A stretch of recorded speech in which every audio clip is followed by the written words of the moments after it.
Well, after the furniture factory, what did you do? Well, I worked up the fish hatchery some. Worked on the state road some. And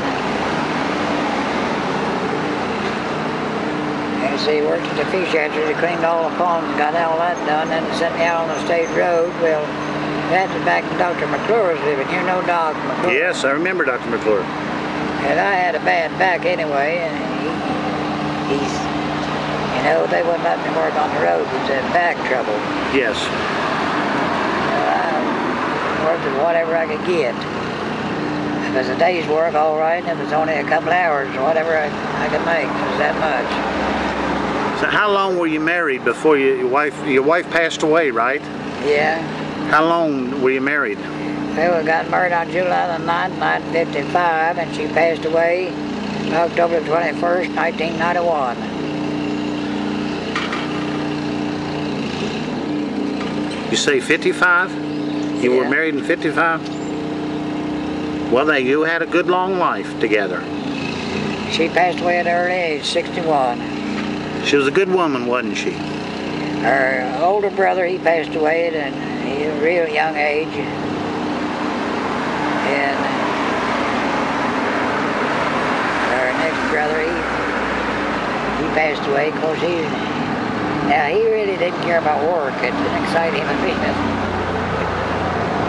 He passed away with a heart attack going home from a ball game. Our youngest brother, him and his wife had an apartment, and a gas went off, and she said his old black soot is sticking out 2 inches all over everything, the whole house. So they was all swelled up, and they found them. They was all swelled up, and they couldn't put them in regular caskets to bury them. They just had to make a great, huge, big pine box, put them in that, set their wedding picture on top of it. That's the way they had their funeral and buried them. So what did your wife pass away from? What was the cause of her death? Well, she had high blood pressure, she had thyroid gland trouble, but she's like my dad. She kept it going as long as she get one foot in front of the other. She went and babysat my daughter, and they moved down North Carolina. She'd get down there and stay for months at a time with them, take care of the kids. Were you with her when she passed away?